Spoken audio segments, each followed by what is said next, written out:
Sin embargo, también han pasado cosas en el mundo y algo que nos ha tenido bastante, de pronto preocupados ha sido la elección de este señor Milei en Argentina. Y para eso hoy, en nuestro encuentro con Malú, vamos a hablar sobre ese discurso misógino tan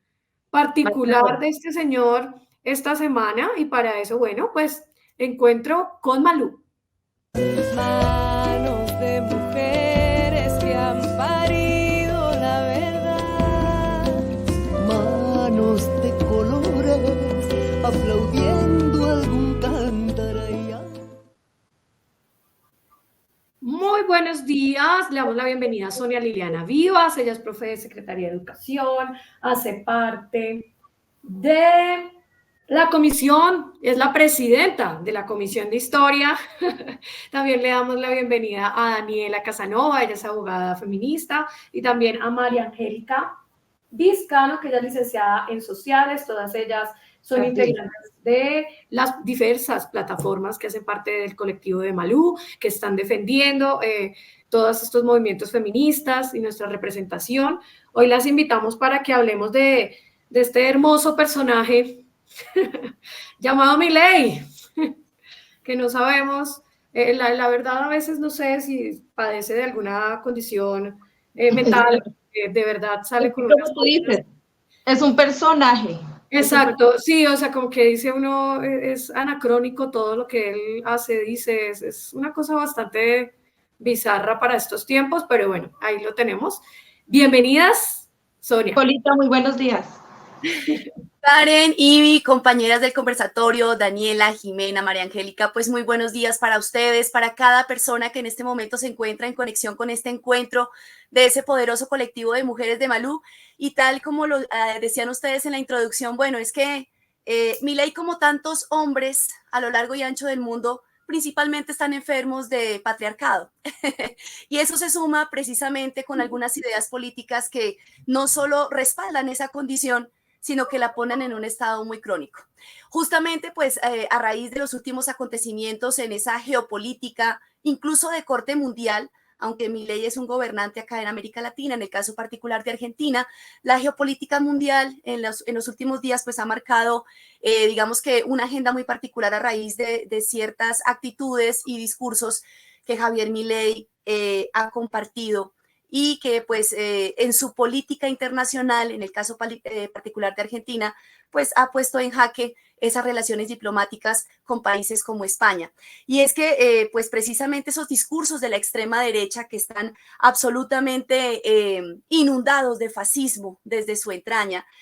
pues hallan en personajes como Javier Milei el nicho para hacer gala del retroceso en el campo de los derechos sociales, lo que se apoya en esa famosa, conocida y mal llamada ideología libertaria.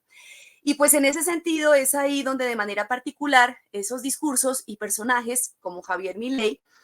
despliegan una de sus características más repudiables, la misoginia, porque definitivamente en este tipo de discursos y de prácticas políticas pues hay una apuesta de por debajear, de subestimar, de poner precisamente en retroceso absoluto, como lo decía ahorita, los derechos sociales, y en esa agenda de marcar el retroceso de los derechos sociales, particularmente aquellos por los cuales las mujeres hemos luchado históricamente, esos lugares políticos, esos lugares del pleno desarrollo de nuestras potencialidades en los espacios públicos y no relegarnos a la vida privada, además desconociendo que la vida privada también es política. Entonces, pues en ese sentido, tanto la política como lo político son escenarios de auténtica transformación y ese tipo de apuestas justamente son las que se encuentran en plena contraposición contra los intereses que defiende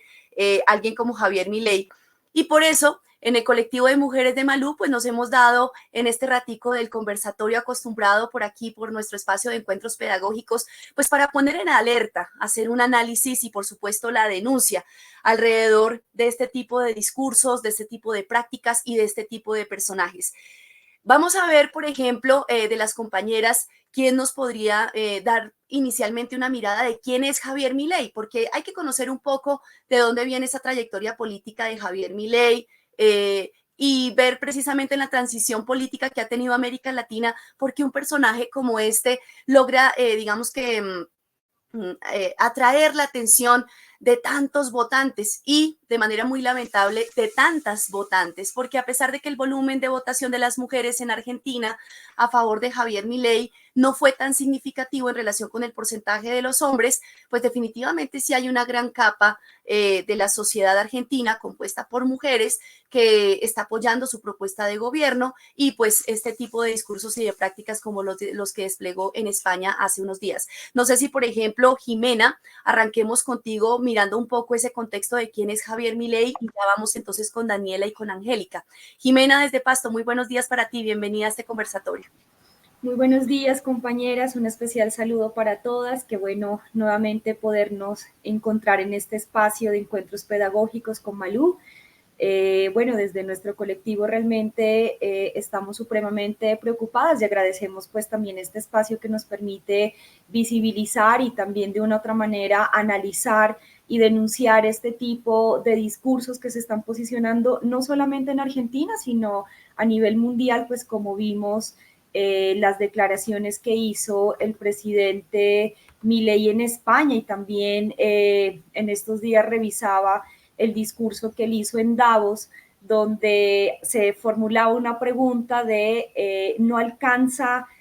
les alcanza a las mujeres con ser iguales ante la ley, ¿no? Decía él. Pues bueno, digamos que a todas luces este personaje pues representa o encarna el machismo, la misoginia en sí mismo, con frases como que a las mujeres se las debe dejar de tratar como víctimas que necesitan cuidados especiales, como si fuesen seres inferiores para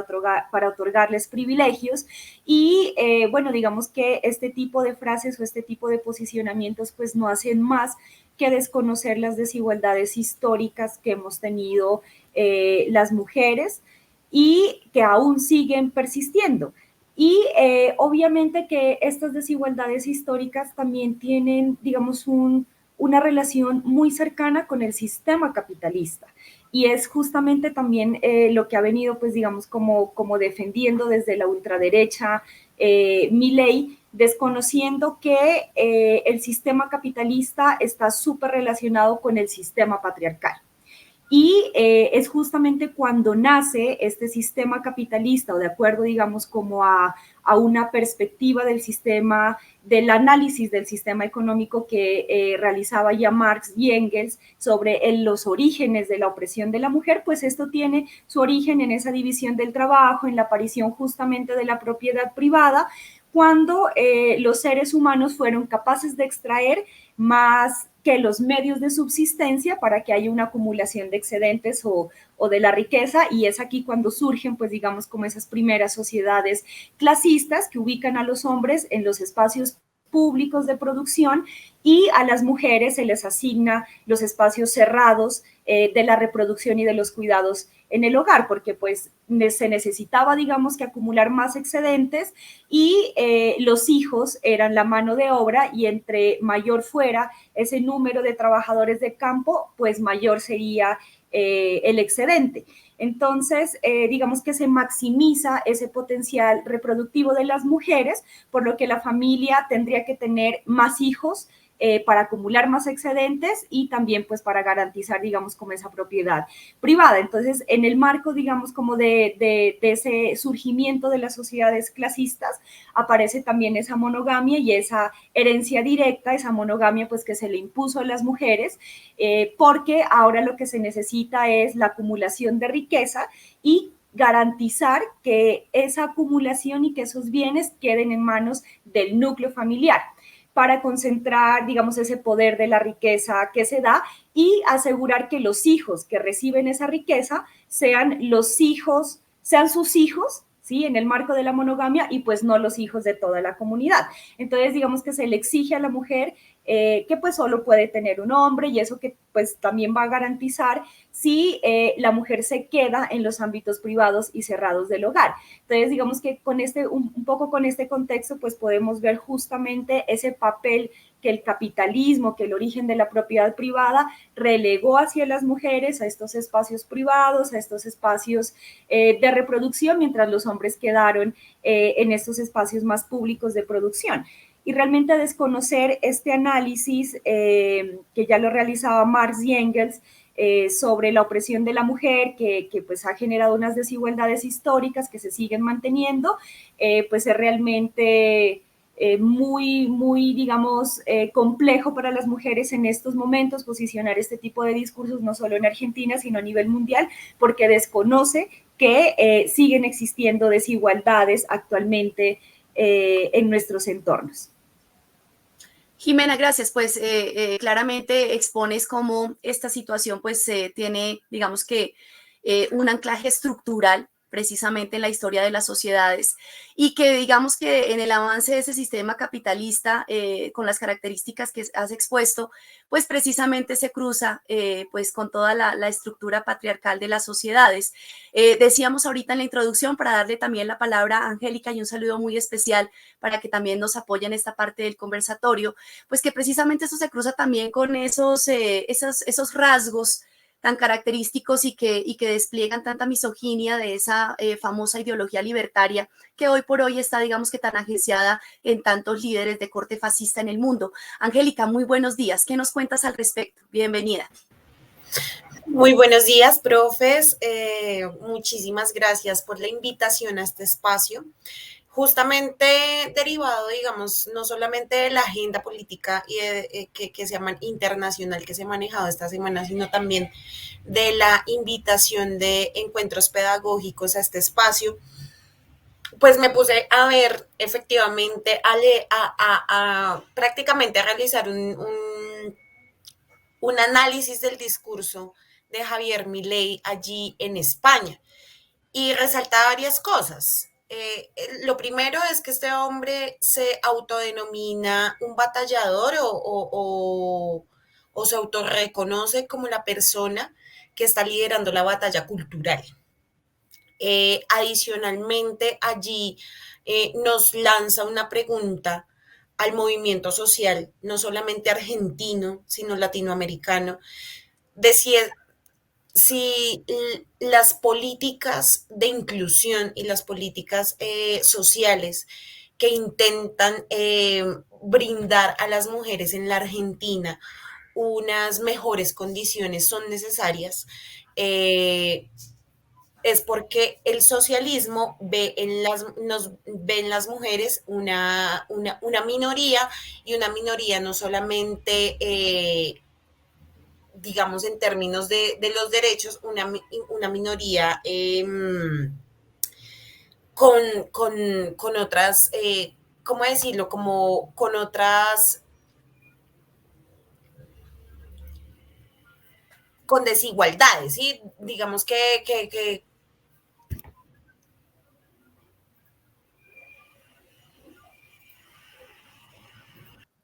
Creo que se nos fue Angélica. Sí, no la veo aquí en pantalla. Bueno, precisamente lo que nos mencionaba Angélica es absolutamente clave. Es que lo que pasa precisamente con las últimas declaraciones de Javier Milei y además con el contexto que también estábamos dando al inicio sobre quién es, pues que precisamente es un político que en el caso de Argentina se ha desempeñado como diputado, participó precisamente en las elecciones de la presidencia, obtiene una importante votación pues que lo posiciona como presidente y digamos que a lo largo de su carrera política, desde que inicia como diputado en una de las provincias de Argentina y demás, digamos que ha sido auténtico en el tipo de ideología que ha presentado a la sociedad, y es que lo hemos visto precisamente en la cultura política de las sociedades actuales, pues porque esto no solo pasa en América Latina, también lo decíamos al inicio, sino que en el mundo pareciera que hay un viraje que hace que este tipo de discursos sobre la importancia de posicionar los derechos económicos sobre las libertades sociales, la necesidad de potenciar la producción en masa por encima del bienestar de la gente, la posibilidad de hacer crecer la riqueza de pocos en detrimento de la vida de un montón de gente, resulta siendo un discurso muy atractivo. Angélica, ya regresaste. Entonces aquí estábamos precisamente hablando un poco de lo que nos habías dejado antes de irte. Continúa, por favor. Bueno, les estaba diciendo que él nos lanza la pregunta al movimiento social, no solamente de la Argentina, sino de Latinoamérica, si nosotras estamos, si nos consideran o nos ponen en una posición de inferioridad. Y por eso justamente necesitamos políticas sociales que nos intenten elevar un estatus social o nos lleven a un estatus social más alto. Entonces, digamos que solamente bajo esa premisa desconoce toda la historia de la humanidad, donde definitivamente sí hemos estado en lugares de inferioridad, donde no porque la naturaleza a sí mismo lo demande o porque nosotras busquemos estar en lugares inferiores, sino porque justamente se nos ha negado la participación en escenarios públicos, porque la cultura patriarcal y el patriarcado en sí mismo ha hecho que se nos niegue una posición igualitaria respecto a otras, bueno, en distintas esferas de la sociedad. Entonces, llama mucho la atención ese desconocimiento de la realidad material que debemos enfrentar las mujeres, como digo, no solamente en la Argentina, sino en Latinoamérica. Y posterior, pero también, digamos que dentro de su discurso, llama la atención de reconocer la existencia de personas, de esferas de la sociedad que no le permiten o con las que tiene que batallar en lo que él ha denominado, valga la redundancia, la batalla cultural. Entonces, en apartes de, digamos, de su discurso allí con la gente de Vox en España, menciona que su batalla cultural está mediada o va contra el movimiento social en Argentina, contra el socialismo en la Argentina, contra los zurdos y contra el sindicalismo, contra el movimiento social de mujeres en Argentina, incluso contra las personas que disfrutan el fútbol en su país, porque a todas, digamos, a todas estas personas las meten en la misma bolsa del socialismo como si, o sea, si no hubiese ninguna diferencia. Y son quienes le hacen peso a sus propósitos de reformas culturales. Entonces allí creo que hay que reconocer algo bien importante y es que la Argentina también cuenta con una posibilidad de hacerle frente a todas las políticas misóginas, a todas las políticas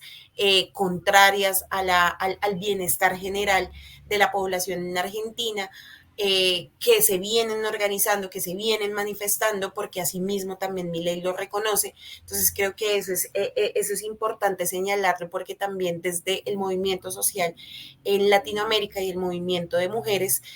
pues creo que hay también una posibilidad o una obligación de abrazar y de acompañar a la población en Argentina para enfrentar, digamos, todas estas políticas que definitivamente, obviamente, golpean a la población en general, pero que golpean con muchísima más contundencia a las mujeres y hay también que reconocerlo a la población LGBTIQ+, que de acuerdo con las estadísticas son, digamos, una de las de la población más afectada con los recortes y con la masacre laboral que está promoviendo el gobierno de Javier Milei en Argentina, ¿cierto? Porque definitivamente ha decidido ir en contra de todas las políticas de avanzada que se encontraban en ese país y que buscaban también otorgarle de alguna manera estabilidad laboral y reconocimiento en el escenario laboral a las personas y a las mujeres trans. Entonces, allí hay toda una necesidad, una apuesta, una urgencia de acompañar el movimiento social de Argentina, porque definitivamente las políticas públicas del gobierno de Javier Milei y todas sus manifestaciones públicas también van en contra del movimiento social, y un movimiento social que está integrado por mujeres, por la comunidad LGBTI. Gracias, Angélica. Justamente esa parte pues que estás mencionando en la intervención me da, digamos que la entrada para que Daniela, de acuerdo con su experiencia desde el campo del derecho, también nos hable sobre las implicaciones de este tipo de personajes, de discursos, de prácticas en la política alrededor de el llamado de alerta sobre lo que debe considerarse en el caso particular de esos derechos sociales de las comunidades históricamente marginadas, excluidas, pero tal y como lo mencionaba Angélica, quizá recayendo de una manera muy, muy particular en el campo de las mujeres y las opciones de género diversas. Daniela, bienvenida a este espacio, adelante. Hola, muy buenos días con todas y con todos. Para mí es un gusto acompañarlas en este espacio. Bueno, yo voy a tratar de referirme y quizá recoger algunas ideas que las compañeras han mencionado. La primera es, quisiera centrarme en cómo los cuerpos femeninos y cómo los cuerpos de las mujeres también son utilizados dentro de los escenarios de ultraderecha para arremeter en contra de los derechos de las mujeres. Esto pasó en Argentina. Si nosotras nos regresamos a hacer un ejercicio de recordar quiénes eran las figuras que acompañaban a Javier Milei en su campaña presidencial, pues encontramos que su hermana era una gran protagonista de esto. Y se utilizan, ¿y por qué digo que se utilizan esos cuerpos de las mujeres? Porque se utilizan como instrumentos para validar acciones en contra de luchas históricas que hemos venido avanzando las mujeres. Es cómo utilizo las mujeres que están en el sector de derecha para ser troyanas de las mismas luchas que las han puesto en esos lugares y en esos escenarios públicos. Y eso es algo que pasa con la ultraderecha en Argentina, pero que también pasa con la ultraderecha en Latinoamérica y creo que en el mundo, pero me voy a centrar también en el análisis de lo que está ocurriendo en Colombia, de cómo mujeres que se posicionan en los escenarios públicos de la ciudad de la ciudadanía gracias a las luchas históricas de los movimientos sociales que les permitieron llegar a Congreso, que les permitieron llegar a la universidad, que les permitieron acceder al voto femenino, pues hoy se reafirman desde sus roles de poder en un ejercicio particular para mediar eso que conquistó el movimiento social y que conquistó el movimiento de mujeres. Y esto es algo a lo que sí le tenemos que poner muchas alertas, porque es una estrategia muy inteligente de la derecha. Ellos saben que necesitan los votos de las mujeres. Y como saben que necesitan los votos de las mujeres, pues utilizan estrategias para satanizar un poco las luchas sociales y para satanizar las luchas del feminismo. Entonces, lo que vemos hoy dentro del auge y de la conversación pública y política es una lucha en contra del feminismo, ¿no? Es una lucha antifeminista liderada también por mujeres. Eso pasa aquí en Colombia. Si vamos a ver quién presentó la demanda de inconstitucionalidad del Ministerio de la Igualdad y Equidad, que es un ministerio que tiene una agenda particularmente progresista, pues fueron mujeres, porque es mucho más válido que lo hagan las mujeres que a que lo haga un cuerpo masculino. Y esa es una estrategia para convencer a las ciudadanas que el feminismo es algo malo, que el feminismo pretende acabar los estándares, entre otras cosas también porque ponerse de nuestro lado nunca les va a servir, porque nuestras luchas no les sirven al sistema que ellos defienden y nuestras luchas no les sirven a los modelos de Estado que defienden. Entonces, si volvemos a repensar en el caso de Argentina, pues claro, aquí este señor está liderando una transformación cultural que nos dice que el Estado no tiene ni debe responder a las garantías de vida digna de la ciudadanía y de las personas, sino que es un Estado que debe responder a los intereses de un mercado que va a funcionar al libre albedrío y donde los cuerpos femeninos o los cuerpos feminizados, aquí también incluyo a las personas integrantes de la población OSIEC, deben estar al servicio de la reproducción de ese sistema a través de la división sexual del trabajo, pero también a través del sostenimiento de esa división y de esos estatus de poder. Y esto se da en mi pensar también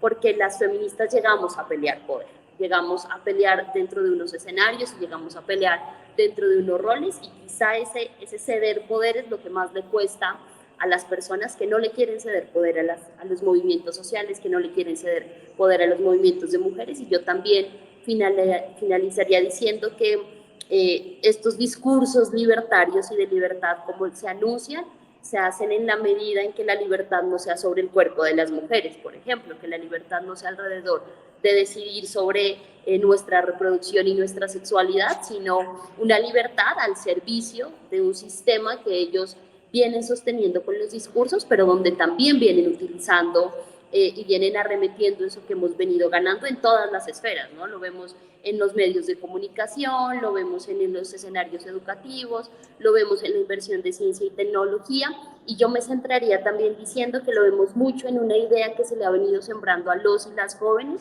y es una idea de ser emprendedores y de los emprendimientos, ¿no? De qué implica la prosperidad en países como el nuestro, y hace unos días leía una encuesta donde cada vez más jóvenes se identifican con ideas de derecha porque sienten que allí está el éxito y el progreso económico, y eso es algo que los movimientos sociales latinoamericanos nos tenemos que poner a pensar. Venimos de un movimiento muy fuerte en Argentina, por ejemplo, en defensa de los derechos sexuales y reproductivos, y la defensa y lo que utilizó la derecha fue un discurso abiertamente contrario a eso que veníamos defendiendo, a eso que en lo público ya se había ganado, para contrarrestar esas luchas y esas conquistas que, a decir verdad, no tienen estabilidad y que necesitamos cuidarlas mucho. Muy bien, Daniela, pues es que definitivamente siempre hay que recordarlo. Los lenguajes configuran el mundo, y en tanto configuran el mundo, configuran mentalidades y configuran apuestas políticas, y eso para las apuestas de los diversos feminismos es una consigna de absoluto seguimiento. Vamos a dejar el tema hasta acá, pero les invito porque en 15 días vamos a tener un conversatorio nuevamente en este espacio de Malú, donde vamos a ampliar este y muchos otros temas. A las compañeras que participaron hoy, muchas gracias. Karen, Ivy, el espacio sigue siendo de ustedes. Muchas gracias y hasta una próxima oportunidad. Chao. Muchas gracias a todos ustedes, al colectivo Malú. Como saben, siempre bienvenido a Encuentros Pedagógicos. Polita, por acá siempre también. Un abrazo.